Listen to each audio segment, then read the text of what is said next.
Well, hello there. Hi everyone and welcome. Welcome back to Banner Saga. This is where we left off.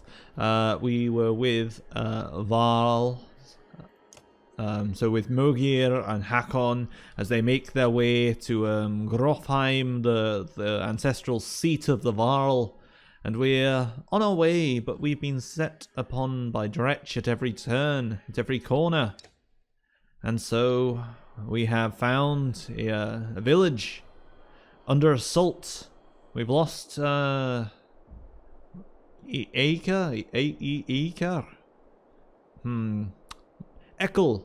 Eichel, whatever his name was, and he's heading back.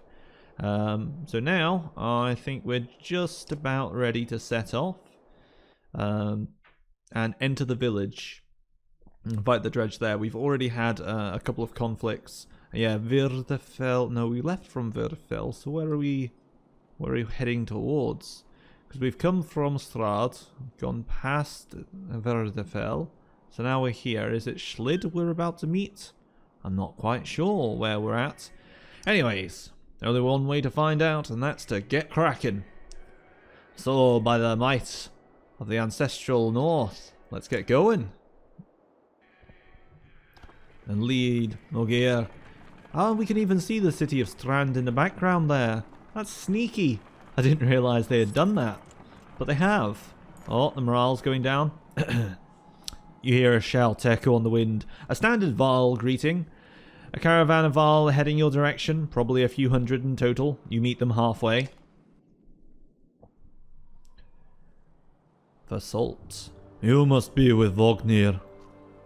Vognir didn't make it. That's us, the heroes of this tale, and damn dashing and fine we are. You're serious. It's getting grim out here, but I didn't expect that. You're flying the Schlidbarne. What's happening? Isn't Ulfar in charge there? I'm Vasalt. Ulfar's still in Schlid, in case he needs to be. He sent me to meet Vognir. Well, you. We've seen nothing happening in Schlid yet. What do you mean?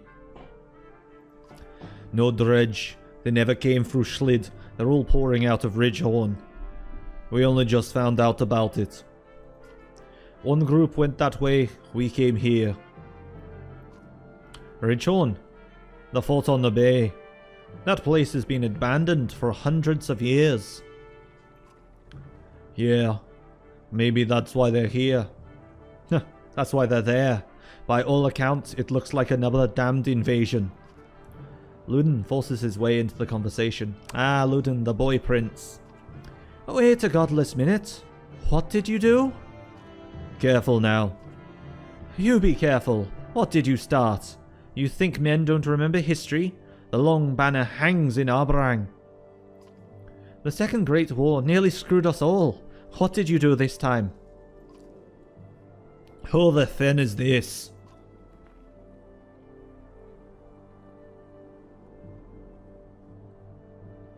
Oh, nobody. Take him and go to Grofheim. Shut your mouth, Ludin, or I'll smash your face in. What? Okay, none of those options are a good one. I actually quite like Ludin. So of these options, I would rather say nobody than any of the other options, but none of these are particularly attractive for what is essentially the king in waiting, and we are the king in waiting. He will be the prince I have to deal with. We can always say, take him and go to Grofheim, we'll meet you later, but then that removes Ludin from our party. That also removes Yasser and Bersi, I think, as well as part of the prince's retinue. If we threaten him, we might get into trouble with Bersi or Yasser. I think nobody is the safest option, but I'm not too keen on it as an option. Nobody. No one to worry about anyway. Ludin's head swivels in your direction, eyes wide. He seems uncertain whether to be insulted or threatened. What orders did Ulfar give you, Fasolt? I'm supposed to offer any support you need. I've got 330 Val behind me, and Ulfar wants to know what's happening at Ridgehorn. What's your plan? Oh, we're going to Ridgehorn, you're coming. I guess that's the plan. We're going to Ridgehorn, you're coming. Or forget Ridgehorn, we need to go to Grofheim. Because I'm not splitting the party.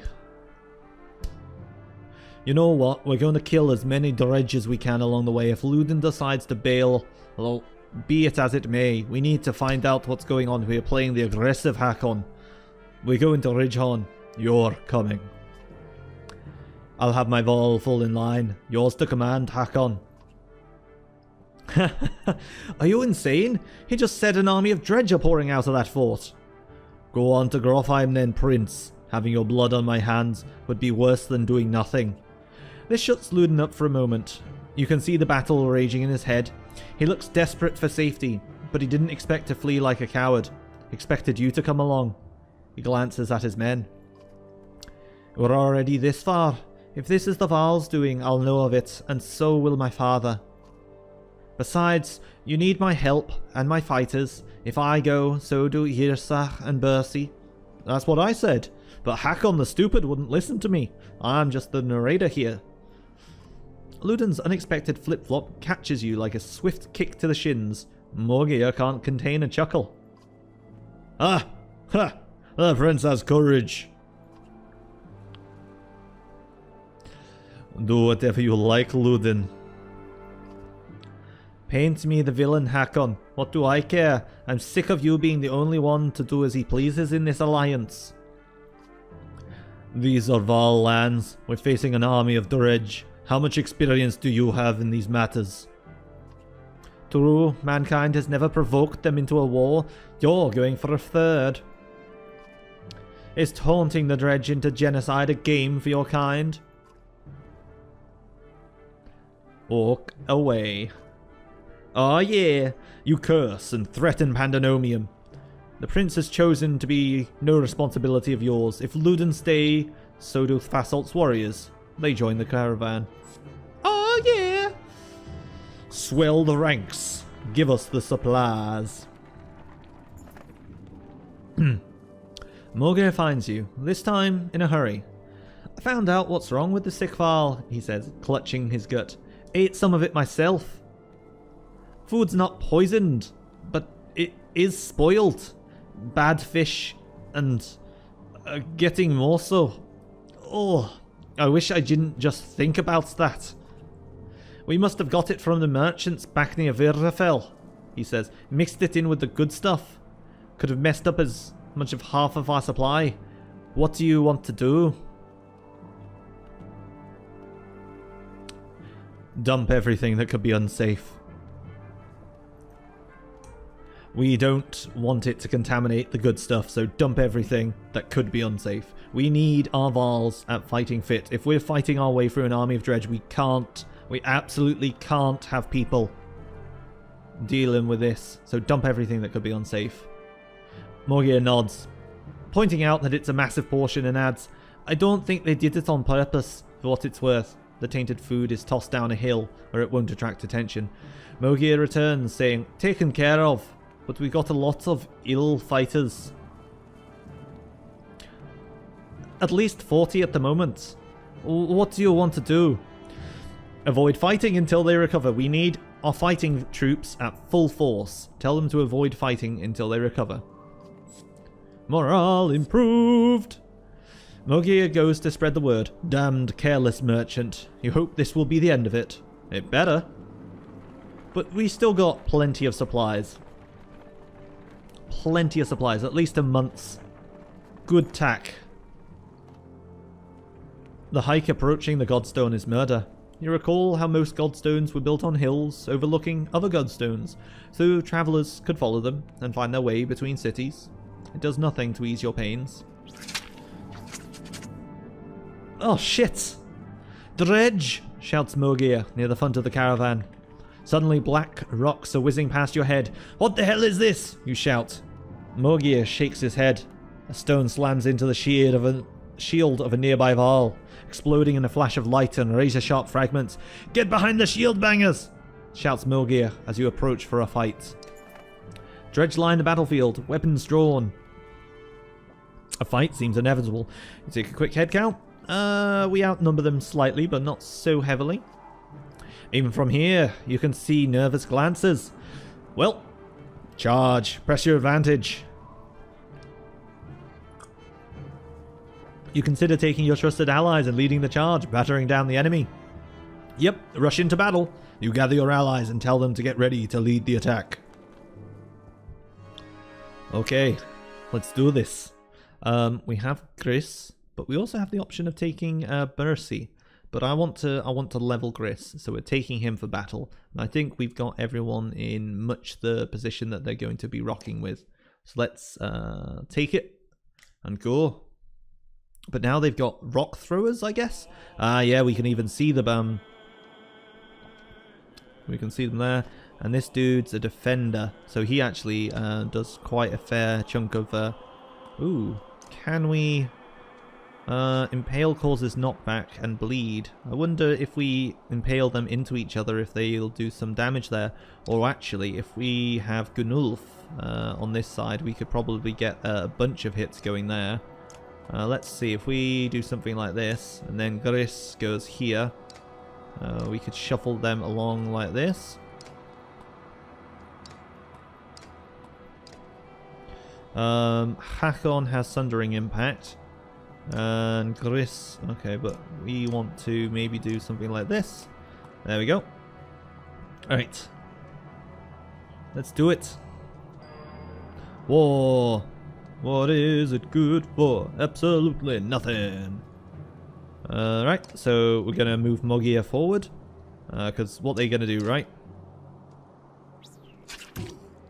And what's that? That's... Ooh, that is actually a little bit of hits. Okay. We can actually slag and burn. We can... Oh, no, no, no, no, no, no, no, no, no, no. Stop, stop, stop doing that. No, no, no, no, no. There we go. Good. Alright, so we can actually move like here. Or... Oh, no. There is actually probably going to be good because we can slag and burn from there. There we go. Burn. Oh, they move when you hit them. Back off. Oh, interesting. But Hakon could actually manage a... Ooh, but we can't move there without taking a point of strength damage. That is unfortunate. But we can, however, move here. Or even move here. Oh, we definitely can move there because we can use Sundering Impact. Okay. So we're gonna... Oh, how much of that willpower does that burn through? Half is willpower, and then we could slam, but if we do that, that's actually not a good choice. So he's gonna rest. So it turns out they've got a lot of these, like, slingers. A lot of them. But right here, we should be able to, right there, kill both these dudes in one hit. We will get burnt by the slag and burn, so... showing that it's perhaps not the best plan. But we should be able to... Alright, oh. Are they still alive? Looks like they are. Ooh, but Ludin will be able to... No, no, no, no. Ludin will be able to move to like here and push back, or are they dead? They're dead, but they haven't fallen over. Interesting. Oh, but we can impale these guys, and because they run away, they'll actually bleed. Okay. Poke. See, and then they bleed. It's great. And that's because of the impaling. Okay.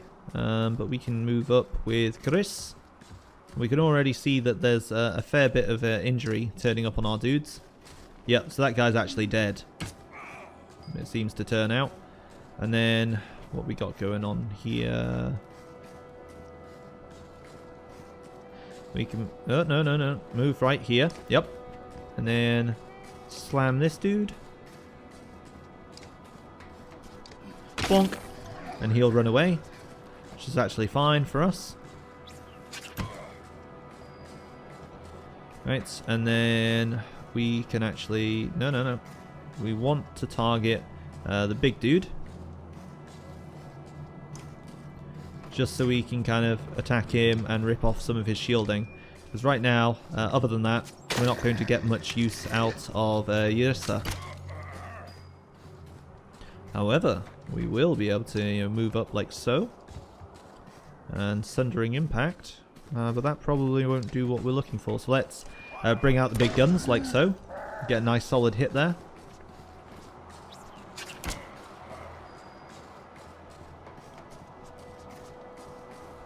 We'll be able to make a kill there. But would Gris be able to... Gris would be able to make a kill there, and we can actually do a triple hit here. Well, at least a double hit.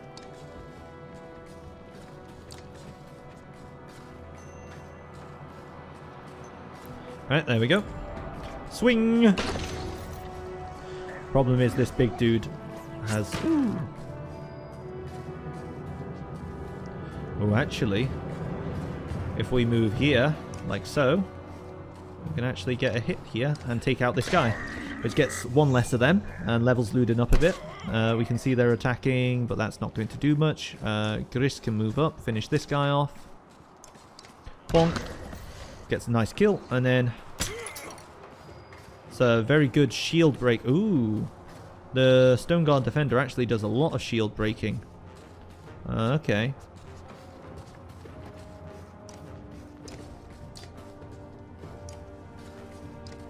So 6 on him, forces him to move. But what's he going to do? Oh, move to there. Not particularly a good pick for him. Can we slag and burn to there? We can't from where we are. So let's see if we can move, like, where would it need to be? It would need to be there. Because then we can slag and burn right here. Now it'll actually put some fire and burning on the rest of these dudes. Okay. They're on fire. Okay. Right now, we can see we can actually take out the Stone Guard Defender. Removing another layer. Our war boy here is actually taking a fair beating. But we can probably churn our way through the last remaining pretty quickly. And if we take out this guy, we'll actually only have one target left, so we'll be pillaging.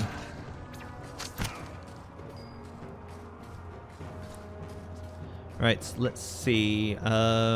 We need, because we'll be having the next round come in, so we need to start thinking about resources to take care of. But nah, it's gonna just be take this dude out and hope that Yrsa doesn't find herself in a spot of bother, because we've got plenty of horn blowing. You take a moment to survey the battlefield. They're being pushed back. Yep. You could pull back and leave combat. No, kill a few more as they flee. You attack any dredge still brave enough to... Oh, come on, don't put one right there. That's just... That is cheatsy doodle. You ask me? Nothing shy. Especially... Oh my god, if they... That is unfair. Come on, man. So, Yrsa is going to get killed by a frickin' archer. Look at that. That is not fair. Not fair at all. This Stone Guard Defender is a bit of a problem, really. We don't have particularly high kind of break. 11. Oh, that is a lot. Okay, so we need to start shredding this dude's shields. Right away, because he has a lot of shields. 14 is still, he's moving. Well, what's he doing? Oh, push back. Oh, that's actually quite problematic. We could move to there. We wouldn't be able to hit them all, and we would take 1 strength damage. However, if we moved here, be able to take out maybe this guy? No? Okay. You can at least use a bit of your energy. Oh, that puts them down to 1s. That makes them very weak. Right, here's the problem, see? Who's this guy? This is... That's Hakon. Hakon's weak. Oh. Ludin. Ooh, Ludin can actually do a impale on this dude. Push him back 1. That'll push him into fire. And then he'll run. So he'll probably die. Oh, no, one away from dying. One away from dying. However... Goris is actually going to start moving up this direction. And we're going to end our turn there. So that he can start moving to fight these dudes. Because otherwise they're going to have... Ooh, that. Free reign to take out Hakon, who's one of our better fighters. Mogir can move up and take out this guy.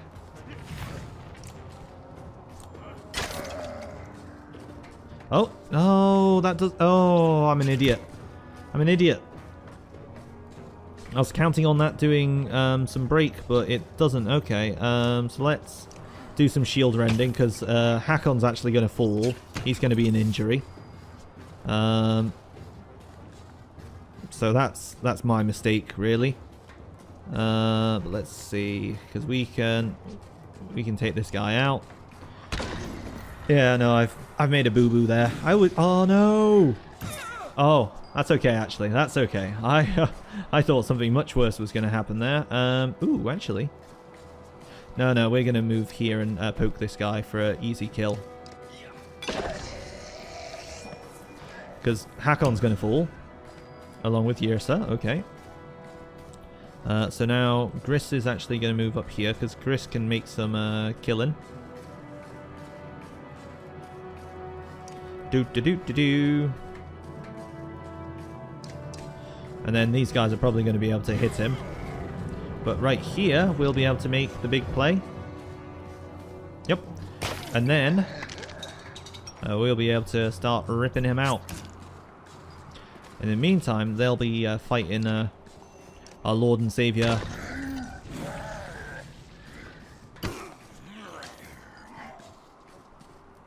Ooh, and we actually want to send Ludin to fight the little archer dudes. Because they run away when he impales, making his impale very strong against them. Ooh, and we can actually position here for a nice kind of shunt. So battering ram on him, perfection. Boing! Gonna pushes him back. This dude's closing in on Ludin. Gets a little bit of a hit, that's fair enough. But, ooh, we're almost able to kill him, okay, but not quite. So we'll have to suffer him to live one more round, and then we take him out with Gunulf. Slow poke, keeps on moving. Ludin, however, can run here and impale this dude. Bonk! And kick! Perfection. That's actually really good, because he'll want to move again.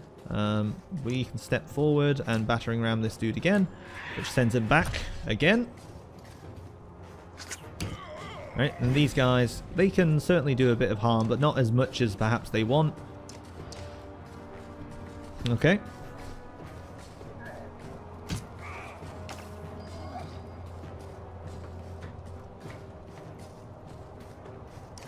Right, so Gunulf, you're going to start making a move. Because... Oh, he only has one strength right now. Okay, so we'll want to poke this dude. Poke. Oh, what? He deflected? Oh, dear. That's actually terrible. Absolutely bad. Terrifying. Useless.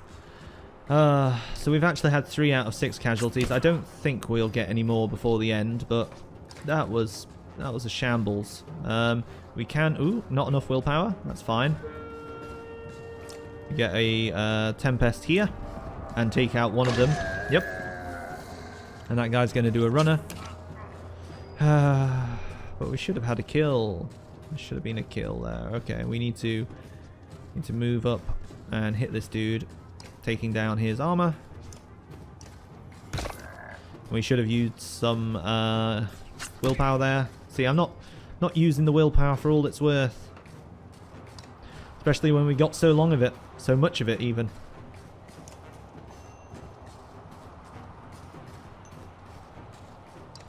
Bonk. +1 renown. Okay, so now at least we've got a pillage going. But we can churn some more willpower and chase down this last remaining dredge and take him out of the equation. Alright, so let's go here. And then beat him in the face. No, we need to break down his shield more. Okay. Right, we need to head him off. Let's get going. End your turn. And yeah, there's a problem with range dudes. They basically get free haha rain to beat on you. And we're going to have to take another rest because we've got injured again. Ooh, but we got the Warrior's Oath. That's good. Victory.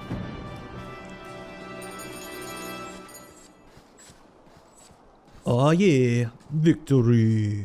Doop, doop, doop, doop, doop, doop. There's a lot of renown. A lot of renown.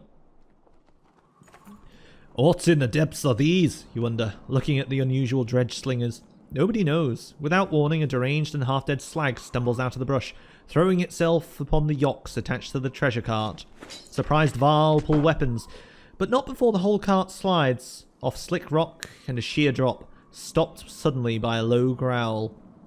The enormous metal wagon dangles precariously off a cliff. From the end swings a confused yox, still tied to its reins. On top, the dredge hangs on tight. Keeping the whole thing from plummeting over the side is Gnulf, one hand white-knuckling the cart, the other wrapped around a tree trunk. Oh, well now, we can tell him to let go, try and help him haul it back up, or try and knock it off. Gnulf is one of our strongest fighters. Gnulf, let go. My duty, he grunts. He doesn't budge. You wonder how much this responsibility defines his reason for living. The dredge has found some footing and is trying to clamber up over the cart. The tree creaks under the weight. Order him to let go, with authority. With a roar that sounds more like you stabbed him in the side than gave an order, Gnulf lets go of the cart. It flips over the side in a flash, followed much later by a dull thud and crack. At the base of the steep cliff, 100 yards below, the treasure cart has exploded into a frozen firework of gold, valuables, and yoks and dredge gore. That was a costly mistake, grits Ubin between clenched teeth. You wonder why that dredge went after the yoks in the first place. And then you realise the bigger problem is the vast fortune now lying at the bottom of a cliff.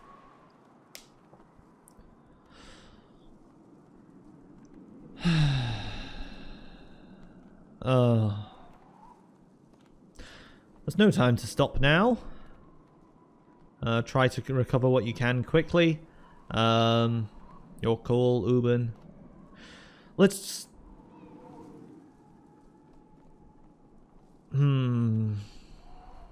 Try and recover what you can or head to Ridgehorn. I mean, if the dredge are attacking us, that's probably the more important worry. You know, if we are overwhelmed by numbers. I feel like if we stop and try and recover it... Oh, but it's fallen off a big cliff. And it is a big cliff. I'm wondering, if we try and recover it, will we end up getting any of it back? Will it help us? I mean, it's not supplies. It's not food and water. It's gold.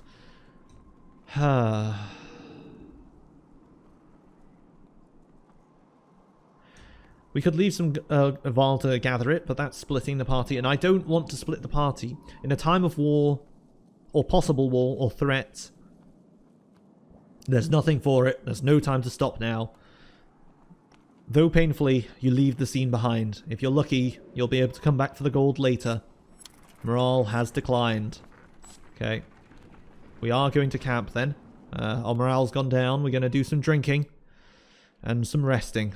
Because I believe our heroes are a bit injured. However, if we were to rest for 2 days, everyone would be fighting fit. But if we rest for 3 days, but if we rest for but 2, we would be okay. And if we rest for just 1, we could actually swap some people around. So let's rest for just 1. That gets us our great morale back, and we can always hop others in, and then we can take these injureds and replace them with those that are not. For Salt is a provoker. What do provokers do? He curses and spits at his enemies, forcing them to attack him. Takes little or no damage. It's devastating. Negate a strong enemy for a turn, pull an enemy forward on the board, or lock a character into place. Okay. And he has returned the favor. Okay, so he's actually got a pretty nifty ability. Ooh, what's this one do? +1 will, Warrior's Oath. We'll give that to Fasalt. And can we level Gunulf? Can we afford to? Ah, yeah, Gunulf, you have lived. B. And we're going to put that straight into your armor, because too often do you get brought down low. And this actually gives you 1 armor per turn, but this one gives you more strength, and more strength for Gunulf is like sweet, sweet candy. And Hakon actually has the World Hook, which gives him +2 break, which is pretty good. However, we could give that to someone else. Oh, we can actually level up Gris. Okay, let's level up Gris while we remember. He's Battering Ram. Okay, so we want him to have... Yep, level him up. We want him to have... what do we want him to have? We could have him with more break, because he is one of those ones that closes forward. So, yep, we'll give him more break. So we need people to shred the armor. Like, literally just rip it off. So, therefore, we're going to give him what we had with Hakon. And then we're going to give Hakon... Where are you, Hakon? We're going to give him the one which increases his armor. Awesome. Right, item management complete. Let's leave and carry on.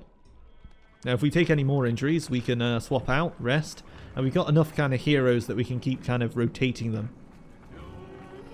So mainly I'm worried, the resting, I'm worrying about the morale of my people, and making sure I at least have the full party of fighters.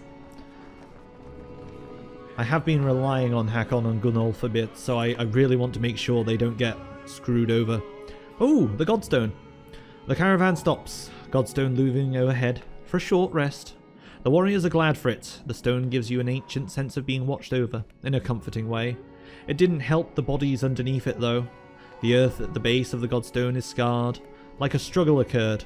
Merchants, no dredge, encircling Denglier are a variety of statues. A barrel of mead, who knows how old, loose silver. A statue made of soapstone. Offerings to a dead god. Ooh.